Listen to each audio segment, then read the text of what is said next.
Hi, I'm Colleen Witt, and we're on another episode of Eating While Broke. I have the lovely Apryl Jones here. And what are you going to have us eating today for your broke dish? That is so hilarious, broke dish. Well, growing up, my mother is Asian, and so I'm half Black and Asian. And one of the struggle meals that we used to eat, which is very simple, is seaweed and white rice. But it's so good and it is so fulfilling. And it looks extremely affordable. It's cheap. The struggle meal. So I'm going to show you how to kind of do it.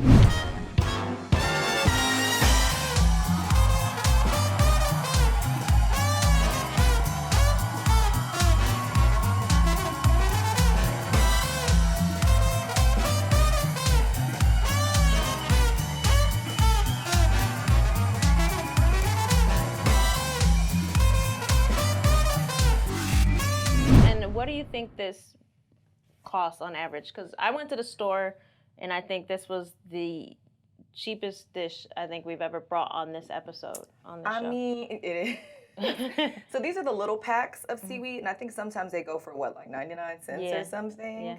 And then rice, I mean, you get so much rice in a bag, which is like, what, no more than like $3, $4, depending on where you are, location. LA is expensive, okay? Yeah. But if you're from Chicago or, you know, the South, you can get some rice for $1, $2. But and now they have like different flavored rice. Like you can get a rice and beans, or I'm sure you didn't do that. No, I don't do just plain white rice. That's it. Okay. Yeah, Asians do steamed white rice. Okay. So that's what I'm cooking right now, and actually, it's gonna be almost done. Yay! Yes. So for everyone listening and watching, she's been cooking since she got here. Yes. So we wouldn't spend all day waiting to eat some seaweed and rice. Yes, so now we're on our last little moments of it getting kind of moist because we like that sticky white rice. And then you'll be able to taste it. We'll roll it up. We'll do it together. I'm super excited about this. So when was Me the too. last time you ate this? Last night. So now you get to eat it. I'm sure it's not from being broke, but because this is just like a comfort meal at this point, or? Yeah, I mean, honestly, growing up, I never knew that this was considered sushi, you know? It was just kind of like what we did. And like being in LA, I hated sushi when I first moved out here. And then I recognized, oh my God, this is seaweed paper with rice, except it has other things on top and all this. So it's like, oh, okay, so I love sushi, but this is something to me. It's just, yes, like you said, it's a comfort food. It's a food for me that it's pretty tasty. Like it really is, because the seaweed is like, sometimes you can get them pre-made where it's salted, and when you put the rice, it's just a perfect combo. Now, does it ever come moist, or is it always crispy like this? Always crispy, unless you put water on it or unless it gets wet with rice. So when they make actual sushi, they use this? Yes. Oh, it's funny because for all you guys that don't know, but I actually pick up the ingredients. And when I do pick up the ingredients, you know, it's usually fairly easy. But on this trip for the seaweed, I thought I was looking for like a moist roll, like you know how they have the egg roll shells. I'm like, I don't know if she wants this particular. Nope, crunchy. It comes. Yeah, and honestly, the ones that I did when I was growing up, they were like the big sheet paper, so it would actually be like bigger rolls, so it was more fulfilling. This is like you had to take one sheet, put it in there, roll it. I mean, it's like tiny bites. I'm so excited about these tiny. But still good. So you're originally from, well, you're Army, like brat. You said, Army brat, right? Yeah, so born in Germany. And then 4 years old, came to the States, lived in Chicago for a year on Fort Sheridan Base, and then moved to Cincinnati from when I was 5 until I was 11, and then came back to Chicago from when I was 11 until I was 18, did college. And then when did you migrate to LA? 2012. 2012, and what was the migration for? Music, entertainment. So I have a degree in radiation science, but I'm also a creative. So I felt like, you know what, I'm going to do my 2 years, work at one of the best hospitals in Chicago, give my mom that, because she's a strict Asian parent. Like, no, you need to do school, fulfill that obligation. And I did that, and I was like, you know what, my heart was just calling me to really just chase the arts. So I've been here ever since. Nice. And then you got heavily into the entertainment scene. Was that transition getting in, was it Because you're a beautiful girl. Thank you. You are stunning. I think even more stunning for anyone that's listening, or way more stunning even in person. Thank you. You know? But was it hard to get into entertainment and pursue your dreams because it's a male dominated industry? Yeah, and it's still hard because I think that with beauty, sometimes when you hear people who are like beautiful people and they say it's a gift and a curse, it really is because especially being a woman here, you know, men want to take advantage or it's like, I'll help you. And it's like, okay, help me, thank you. You think there's like genuine people that really want to help you. And then it's like, no, they expected something from you, you know? So then you feel like, for me, I'm not willing to sell my soul. I'm not willing to give parts of myself to people for a small time moment. Like, no, I'm going to work hard to get there. But, you know, you sometimes feel like there's many setbacks because of that, you know, and you just, for me, I've had to persevere through it, but it's annoying when you feel like it is male dominated and these men are just like they hound. Yeah, I remember at one point when I was younger, I would just, first of all, I would always dress like a tomboy, but I cursed like a sailor, and dudes would be like, she's crazy. But it was like literally the only way to get guys to semi take me serious, because if I were even slightly girly, I'm sure it would have been 10 times worse for me. I feel like that's me now. I cuss like a sailor, and I pretty much am tomboy. I came in here with some sweatpants and some sneakers.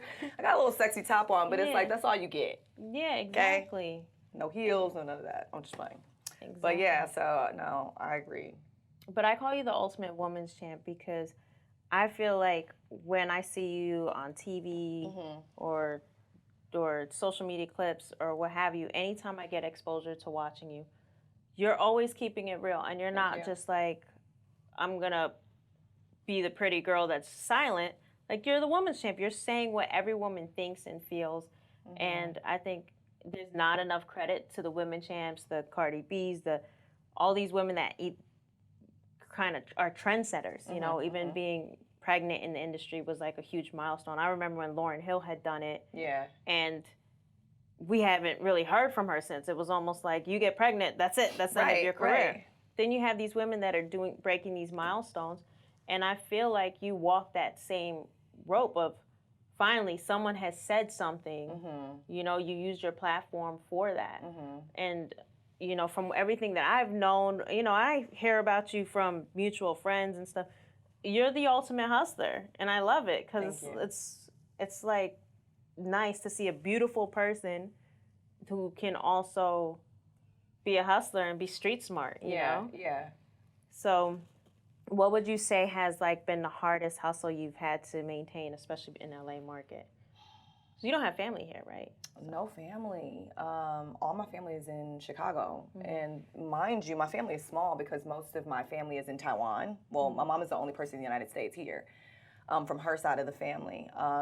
So, yeah, I'm here by myself as a single mom. And I say single mom, yes, Omari does his work. But, you know, when I have my children, I have my children. You know what I'm saying? And it's hard. It's difficult because I don't have the nannies. I don't have, you know, the family to help me. My family has become my friends, which are my village, and even hell, my friends have kids too. So it's like we all struggling, you know. So I'd say the hardest part just really is just when becoming a mom and still trying to live this non-conventional life. It's we're not working 9-to-5 jobs here. You know, this is LA, so it's like whatever we can get, we're gonna take those jobs. You know what I mean? Like whether it's for me doing acting or if I get a role on a show or like a reality show or whatever. It's just nothing's conventional. So just having to be a mom, having to know where to place my time, not having, like I said, the help, but knowing that you have to, scary, having to provide for 2 children by myself. And even when I'm tired, even when I feel like I'm broke down on some days, it's like, no, you need to get up. You got to go out here and you got to work so that you can provide for the kids. And I think that it's hard. It's mentally draining. It's difficult. But then you look at your children and then you realize why you're doing it in the first place. So, do you think at times it's harder for you compared to, say, and I'm just, then the fact that, say, Omarion is, say, a celebrity who from the world, I don't know how much he makes or what his bank financial. I don't believe in counting other people's money, but from the world's perspective, you know, do you think it's harder when people are like, okay, well, you have a baby daddy that's successful, who's famous, you know, so they're either taxing you more. Do you get that? Or do you feel like it's harder for you at dating someone of that stature than it would be of a single mom dating, you know, Johnny that works at wherever? Well, I don't look at it that way because I don't receive the financial help that way. You know, when he has the kids, he takes care of the kids. When I have the kids, I take care of my kids. You guys do it like that? Yeah, week on, week off. Like, it's not like I look at his life and be like, oh, you're this. Like, no. Like, so even if I was to date little Johnny over here, and we splitting time, it wouldn't make a difference because little Johnny is still taking care of the kids, and when I get them, I'm taking care of them. So just like when O gets them, he takes care of them. It doesn't make a difference to me because I'm not receiving. You know what I'm saying? So for me, it's difficult because you're talking about on and off weeks. Well, when I get my children, that's 2 weeks out of the month that I'm shut down. Yeah. I'm a stay-at-home mother, and that's a struggle. It's like, okay, well, how can now I got to hustle 5 times harder for the 2 weeks that I actually have off. I mean, that I actually have off because he keeps them to try to make the money that I can make so that I can provide. Yeah. And then are you at the place where you make what I would call sleep money yet? Or are you still like hustle to hustle to hustle? I can make sleep money. Yeah.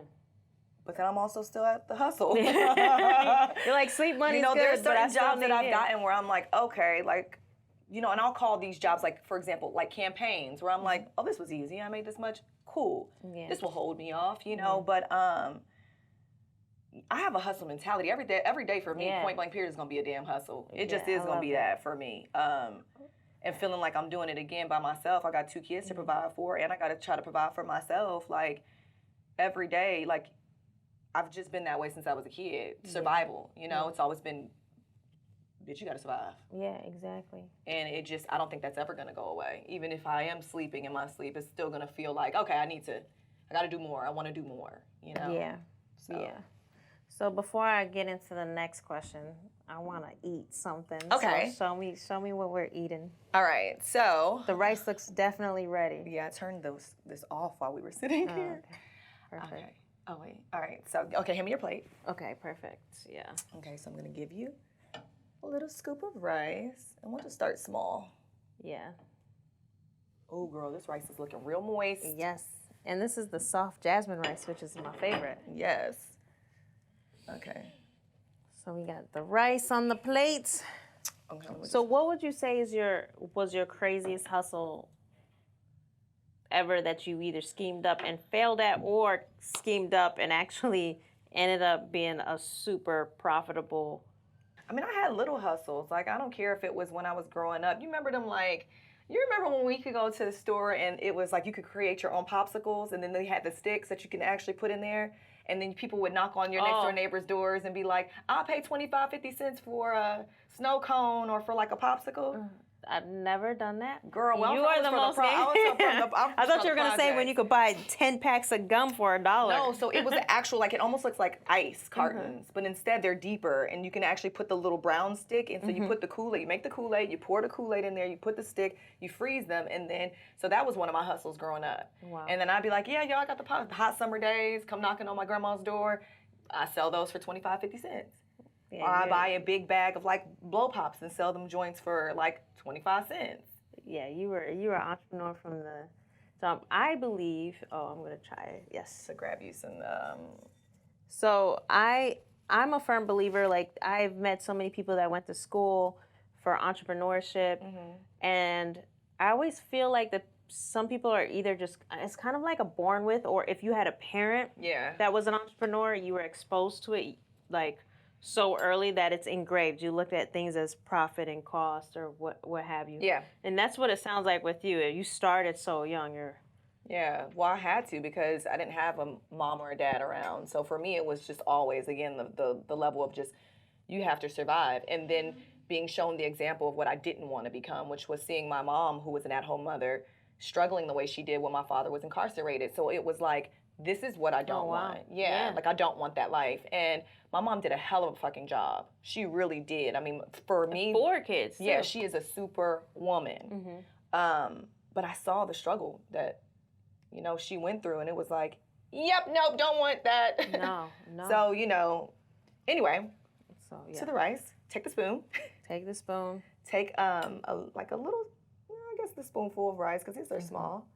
And then what we're going to do is just, you got to use your hand. These are like finger foods, okay? Okay. So then you just roll it up like it's so this. sticky. It's so sticky. And then you just eat it.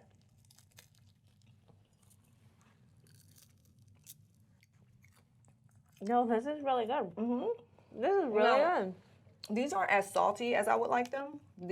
But even still, like if you had sesame oil, you can put sesame oil on here. Like just take a little and rub it with your finger, and then put salt on, and then just do the same thing. So it's more like, they're like almost like, to me, like chips. It's like a Yeah, I actually like the texture. Isn't of it the good? Crunchy with Crunchy?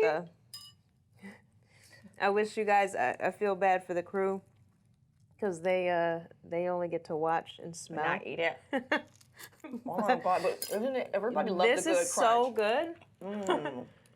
I am definitely gonna. I feel like all these dishes on this show are gonna make me a very big person because they're always good. Girl, I've already gained weight. I've been gaining weight out. During quarantine, I lost 30 pounds. From where, April?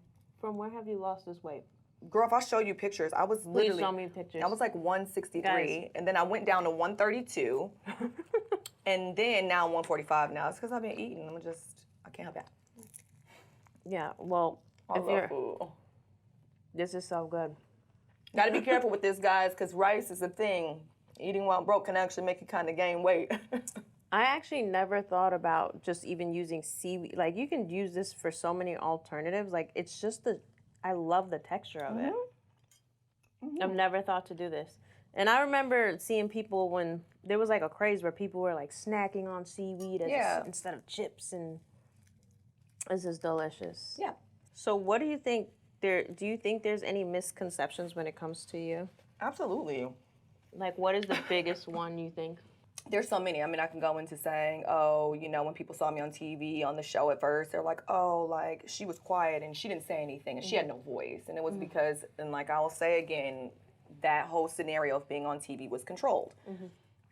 But who I am, I'm light and I'm fun and I like to live life. I mean, you know, and I speak my mind. Like, whatever I feel, I'm gonna say. Anyone that knows me knows that I'm that way. So when people see me on the internet and I've said certain things, it's like, whoa. Or because I'm like a liberated female who's okay with talking about sex and body parts and all these things and motherhood. It's like, oh shit, we can't have a woman who's beautiful and speaking about these things. It's like, no, I'm gonna talk about them. But I think that speaks to your realness. Like, I've never been ashamed of anything I've done. Yeah. You know, I've been through it, survived it, and trust me, there are things that I probably should be ashamed of, but I'm not.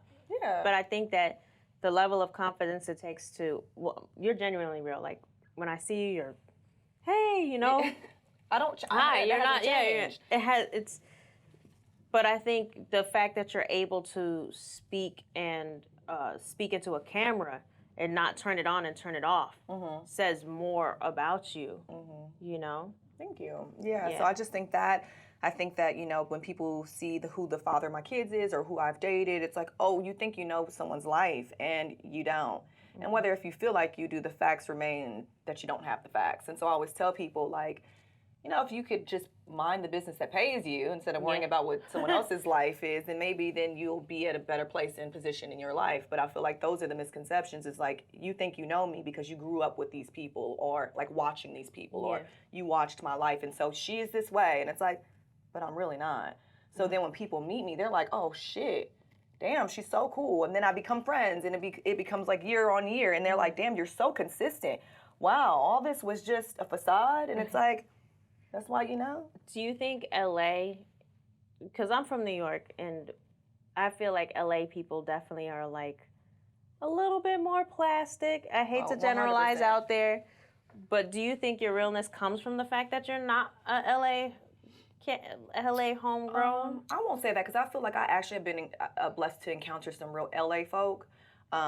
You know, I think that we sometimes, it's a melting pot here and everybody moves from other places and it's like, okay, we think that they're from LA and then it's like we find out they're not and then you realize, okay, but I've actually had the opportunity to meet real LA people. I just feel like you either got it or the fuck you don't. Yeah. You either real or you just not. Yeah. So and would you be open to sharing like a time where you felt like you weren't gonna be able to survive as either a single mom or pre being a mom, where you were like broken down and were like, okay, I'm not gonna make it? Yeah, I would say after my breakup, which was 2016, I just had my daughter. My daughter was 2 months, and at that point, I was in very bad postpartum, and I knew something was wrong. Excuse me, because I'm very in tune with my body, but I just still like mentally, I was like, what's happening? I wake up every morning, I'm gonna cry and be like, what is going on here? And you didn't have a reason for the crying? Because I don't fully understand postpartum. No, and I didn't understand it either. It wasn't until I talked to my midwife and I was like, yo, like, hey, I'm waking up and I'm just crying. Like, I just sit on the edge of the bed and I'd just be like gazing out, and then I'd just be like, like literally. Oh my gosh. And then you'd be like, what is happening with something's going on, but you don't know. And thank God I have the support that I have. She's like, okay, yeah, like, I know what's happening with you, and the fact that you know what's going on with your body, you're telling yourself. So she's like, this is step one. And so then obviously I had to go see a therapist and, all of that. But that to me around that time, because I was experiencing postpartum, I was experiencing a breakup. I didn't feel like I had the support from my partner at the time, which was really jacked up to me. And having to, mind you, I was an at-home mom at that time because I had already had my son. Yeah. And the baby's still new. Yeah. Right? Are you still breastfeeding and stuff? Everything. I'm breastfeeding 2 babies at this point. Oh, you know what I'm saying? I never even thought about that. Yeah, so and they're both like in diapers, and I'm like getting no sleep, and he's just able to work and go do his thing. I just felt very, at that point, neglected. I felt like it was a lot that was happening, and when we experienced that breakup, it was like, all right, I went back into survival mode. I went back to filing applications to go back to work for what I went to school for, which I ended up getting a job at MLK. Oh, okay. But all while I'm going through postpartum, all while I had just had a baby. So, but who's watching the babies while you're? I had to pay for a sitter. Oh my gosh, that so yeah, and I'm working like, it was crazy. But anyway, so going through all of the emotions of the breakup, going through the emotions of postpartum, and then like transition, because I didn't want to live in a situation with my partner anymore. I was like, I gotta move. Yeah. It was so much that I felt like just emotionally depleted. Not only was I physically depleted, looking in the mirror every day and realizing like, I don't like the person that I'm seeing, like physically. This is fucked up. Were you losing a lot of weight? Because some people when they get depressed, they're like, I was flabby. I was soft. My breast, I had the bombest breasts prior to having kids. They were gone. Like tired. Like literally, my skin was gray because I just had no life. I was ending up in and out of the hospital for sleep deprivation and dehydration. I was depleted. So I feel like at that point in my life, and I will never wish that upon anybody, or would never want to experience that again in my life, that was the hardest time for me. Yeah, the hardest, worst time. And to feel alone doing it, that was the worst. What did your mom say when all of this was going on? Well, obviously she was angry and she was upset that I wasn't receiving the support. And, she was like, you need to quit that job and you need to just focus on you and those kids. The MLK job? Yeah. And this is what's paying your bills though, right? Well, yeah. And I was doing this, but it pays really good. So this is kind of like when I'm almost like 5 months in already of doing the job. And she's like seeing me in and out the hospital. And she's like, quit the job. Because it got to a point where I was going to work and I wasn't even remembering how I got to work because I was that tired. Oh, no. So she was like, at this point, quit the job. You've saved up enough and just like, we'll help you, and my mom has been there and she did. Were you like working to not let the ship sink, or was the ship sinking and you were just like, okay, I'm trying to get the water out the boat? Well, I was working because I didn't want to have to rely on the father of my kids. Like, I didn't want to have to be like, can you give me money? Like, we had agreed that I was going to be an at-home mom. But when it got to the point where we broke up, who wants to go to them and be like, can I have money? It was like, hey, I need your help to get back on my feet. At least help me do that, because we both agreed that I was going to be an at-home mom. But at this point, girl, I went and got that job. I was working, and it was like, for me, again, back into survival, because you don't want to have to rely on nobody, because you feel like, for me, I don't really trust a lot of people like that. You know, I trust myself. So I know that at the end of the day, I got to have my back. Not only that, but now I'm responsible for 2 people. Yeah. So I'm not going back. I refuse to go back and be like, hey, can I have money? It's like, no, you see that I'm struggling. I'm the mother to your children. And I feel like at that point, help me. Do you think, did he at least offer? Or was it just like... I will say that when the situation initially happened, he basically was like, cool, I'll help you kind of like get your apartment kind of thing. But after that, when I started working, I was paying my bills. Yeah. That's a tough situation. It was. And it's also real life to a lot of people. You know, Everybody struggles. Everybody struggles. I love this show because I think when we look at people, like if you're sitting at home or you're wherever you are, you could be in the bathroom by yourself going through whatever it is you're facing. You have your peers, you have, you know, first of all, with social media, you're constantly inundated with beautiful women, successful people, people that, from what it looks like from the outside, man, it just happened overnight. Yeah. You know? And then, you know, we get to sit down with someone like you who's just like, it looks great, but this is the behind the scenes, and behind the scenes is really relatable. It is, but I also feel like more women need to start talking about it. And it's like, at the end of the day, yes, the father of my kids is who he is, but at the same time, I also experience real life. So why should I not be able to speak about these things? You know what I'm saying? And I feel like a lot of women feel like, well, I gotta protect and all this. It's like, yeah, but your story is your story too. Yeah. Yeah. You know, so I've gotten to a place now where I speak about it more, not to slander anybody because no one wants to do that, but to just really speak truth. And, you know, that shit wasn't easy. But you save lives by doing that. Exactly. But People don't realize. I save my own life by doing it. Yeah. Because me speaking about it is therapy and it's healing. Now, when it's brought up, do you get emotional over it sometimes thinking back? Not as much as I used to. I actually look at it now and I'm like, whoa, like, God, you are so real. And when I didn't realize what was happening, you know what I mean? Like, now I'm at a place where you have made it the picture, the bigger picture. I see it now.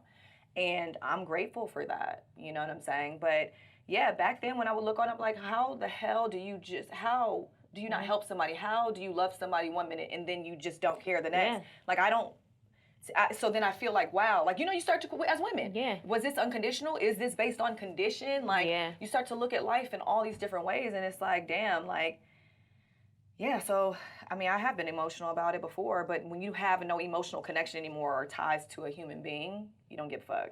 Yeah. You're liberated by it.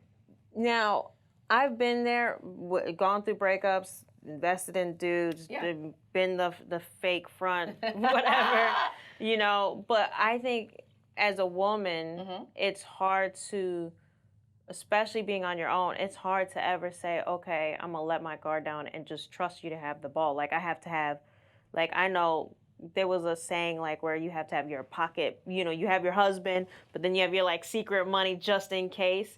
Do you feel like when you get into relationships now, you're always thinking about, like, okay, how long is this gonna last? Or do you feel like there's still a guard there? No, I feel like for me, I don't walk into any new relationship holding on to bad baggage from a previous. And I think that when people do that, they're not ready to embark on a new journey. And that's when I tell people, if you haven't let go of the things that you've dealt with before, stop trying to hop into another relationship because it's unfair to the person that you're dealing with. So I believe in that.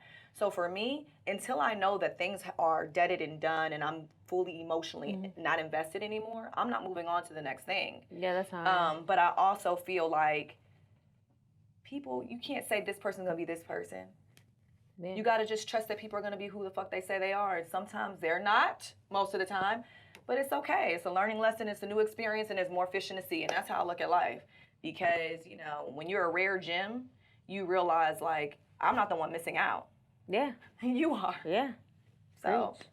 So what are your next steps? Like, do you see in your future as far as where do you see yourself and your platform? Like, I feel like you have this strong educational radiation I would never science like background. So is that like a backup plan? And then where is your ultimate dreams headed? You know, I'll always have that degree, and I'm grateful for my mom for that. But I filmed my show like a couple months ago. It's called After Hours, and it's a slumber party kind of talk show, late night talk show, and I'm hoping that goes somewhere. It's awesome. I can't go into too much detail, but I'm also creating some other things like journals, and I have this saying, which is life is to be lived, because I really live by that. Like, we have one life to live. Fuck what people think. Let's live it. And so for me, everything that I do is my model for that. That's my mantra. And I'm just going to create things that make me feel happy with that. be a great mom, and I just live. I don't necessarily, as I've gotten older, I'm like, God got me. You know what I mean? Yeah. Like, I don't think about, oh, so should I? I believe my blessings come by just being me. And sometimes when you're not thinking or looking, opportunities present themselves. And so, I don't know. I think I'm going to be happy, healthy. My kids are going to be happy and healthy, and I'll be good in the years to come. Now, when you embark on these new endeavors, do you look at it from the business perspective or just the creative perspective?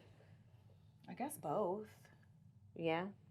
Or do you have you noticed? Like I noticed for me, I'll throw myself into a project creatively, be all fascinated and creative, but then I think the laws of attraction somehow I'll get like distribution, or someone will come along and be like, "Here's money," and you kind of like saved by the. Yeah, you have to look at it from creative, because that's why we do it. You know, creatives do it because we love to do it, but at the same time, we understand that, like, you know, we have mouths to feed. Yeah, exactly. And we would hope that this can help people while at the same time making money from doing it. Who doesn't want to make money doing what they love doing? Yeah, who doesn't? But it's not, to me, about the money, people. It's never been about the money. It's never been about the money. Yeah. You know, well, when I was younger, I remember always saying, oh, by the time I'm 24, I want to have this much money and I want to make it. And then like 10 years into my second company, the first one failed.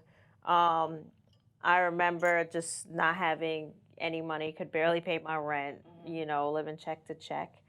And I remember at that point, success was money. But now I'm older and I'm like, success isn't money. It's just being able to pursue what you love or you dream or whatever, and inspire others while doing it, of course. Success is just, to me, like I said, living. And I always tell people, because people are like, yeah, well, I have to reach this. And it's like, yeah, but once you reach that, then you feel like it's not success. So you just keep on trying to climb the ladder. And it's like, at some point, people have to start being more content with where they are and just being more realistic about, okay, so for me, what I tell myself all the time is, at the end of the day in my life, all I want to experience, period, point blank, is peace. And whatever brings me peace and comfort in my job, in my personal, whatever, is what I want. And that's it.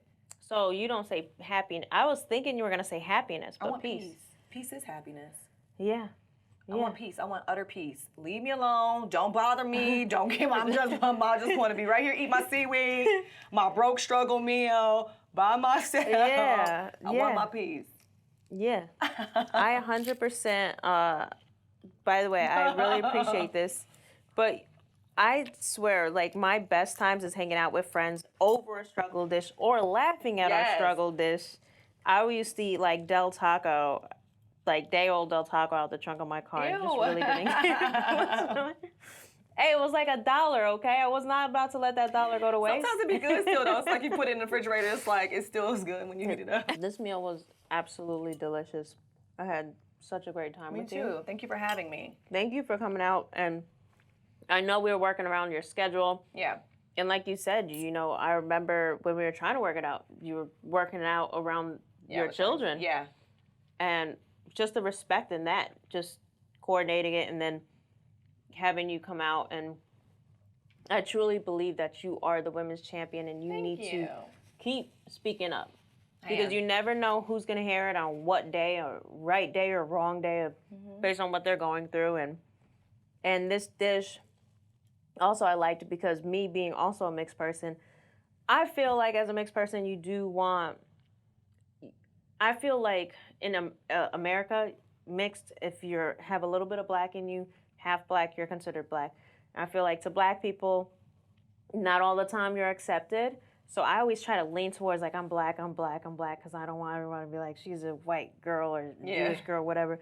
But I love that this dish was more Asian themed, you know, versus you could have went the other route. And trust me, we went back and forth. You had a couple creative ones. I just didn't want to smoke up the studio. I did. I had some French fries, y'all.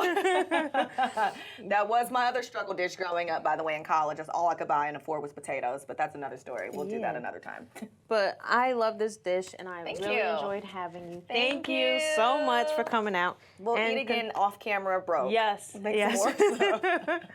Yes. I'll picture you when I'm doing my thing. Okay. Well, thank you so much for coming out. Thank you for having me. Yes, and thank you all for listening and checking out another episode of Eating While Broke with Apryl Jones. Yes, peace. Peace out, guys.